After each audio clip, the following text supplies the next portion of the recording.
लुधियाना के सुनील और उसकी बीवी रीटा एक अच्छे और संपन्न परिवार से ताल्लुक रखते थे। एक दिन रीटा की भाभी उसके घर आती है।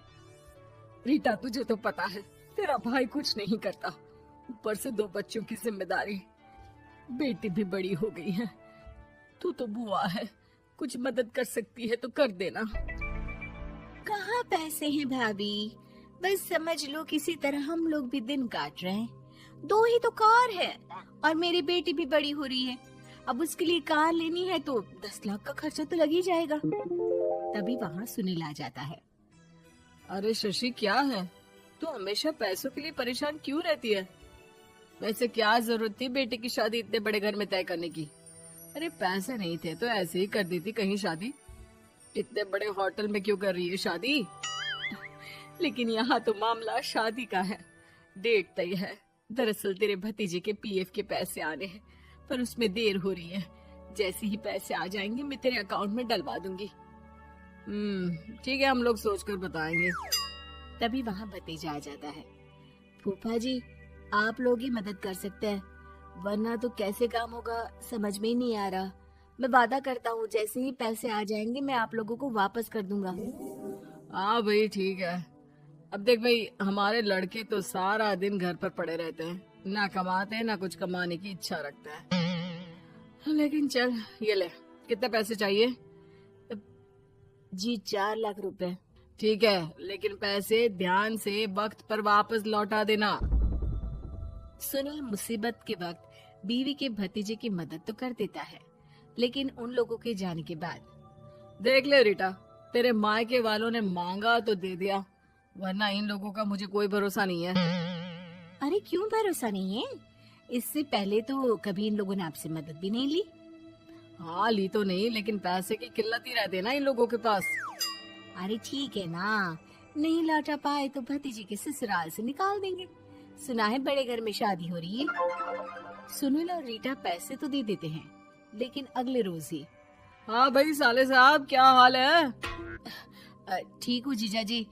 क्या बात है, सालों बाद आपका फोन, जरूर कोई बात होगी, बताइए ना।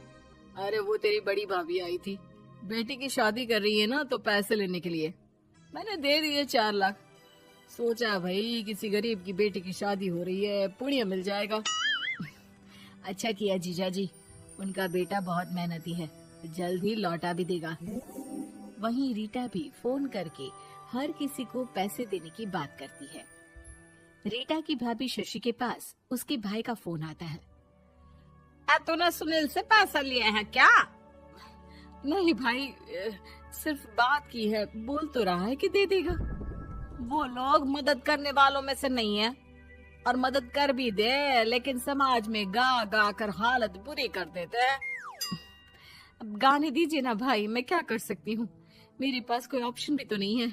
बेटी की अगले हफ्ते शादी जो है। शशि की बेटी की शादी हो जाती है, लेकिन शादी के 1 महीने बाद ही सुनील का फोन भतीजे के पास आता है। हाँ भाई, शादी तो हो गई हम लोगों की दुआ से। अब देख, ऐसा ही फायदा होता है पैसे वाले रिश्तेदार हो तो। तेरे वक्त पर हम कैसे खड़े हो गए थे, लेकिन अब पैसा लौटा दे भाई। जी, मैंने पीएफ के लिए अप्लाई कर दिया था, उसकी नोटिफिकेशंस मैं आपको भी भेज देता हूँ। मुझे लगता है 10 दिन में पैसे आ जाना चाहिए। जैसे ही पैसा आएगा मैं आपके अकाउंट में डाल दूंगा। और ना जी ना, कोई नोटिफिकेशन नहीं चाहिए, पैसा चाहिए, पैसा। ठीक है अंकल, बस 10 दिन का समय दे दीजिए। अभी हफ्ता भी पूरा नहीं होता कि भतीजे के पास उसके गांव के दूर के चाचा का फोन आता है। अरे बेटा, क्या बात है, सुनील के कोई पैसे ले रखे हैं तो दे क्यों नहीं देता? हाँ चाचा जी, बात तो हुई थी, 10 दिन का वक्त मांगा है, उम्मीद है हो ही जाएगा। अरे फोन कर रहा है, रोज बता रहा था कि बेटी की शादी में मदद की थी।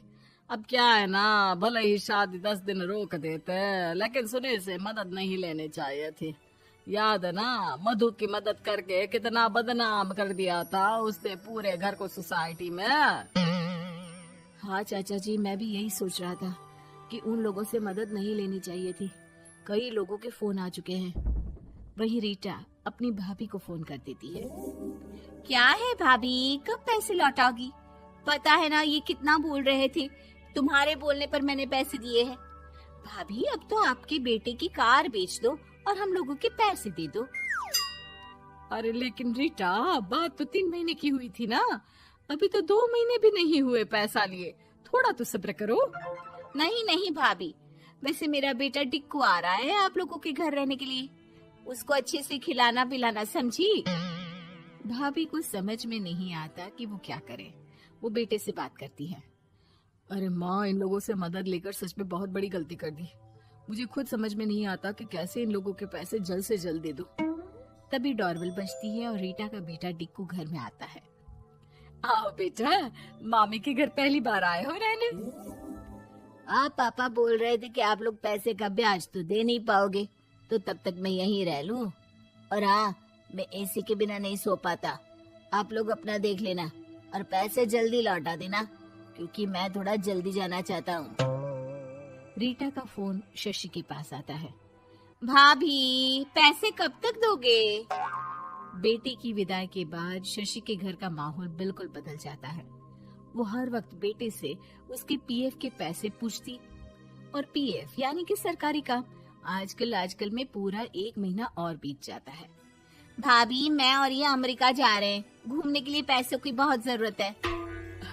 रीटा, मैं पूरी कोशिश कर रही हूँ कि जल्द से जल्द पैसे का इंतजाम कर दूं, लेकिन पक्का नहीं बोल सकती। तभी सुनील का फोन भतीजे के पास आता है। देख माना 3 महीने की बात हुई थी पैसे लौटाने के लिए, लेकिन अभी मुझे पैसों की काफी जरूरत है। मैं अमेरिका जा रहा हूँ, तो पैसे मैंने किसी से ब्याज में पकड़ लिए हैं। तू हर महीने 4 लाख का 20,000 ब्याज डाल देना मेरे अकाउंट में। सुनील फोन रख देता है, लेकिन भतीजा काफी परेशान हो जाता है। वो ऑफिस से शाम को घर आता है कि माँ पूछती है, क्या हुआ बेटा? बेटा माँ को सारी बात बता देता है। माँ भगवान के सामने हाथ जोड़कर खड़ी हो जाती है और रोने लगती है कि तभी बेटे का मोबाइल पर मैसेज बजता है। माँ, पीएफ के पैसे आ गए। और वो ऑनलाइन ही सुनील के पैसे वापस कर देता है। भला हो भगवान का। लेकिन आज एक बात तो समझ में आ गई, मदद हमेशा उन लोगों से लो जो मदद के बदले आपसे मदद में दी गई रकम ही वापस लें, ना कि समाज में आपकी इज्जत।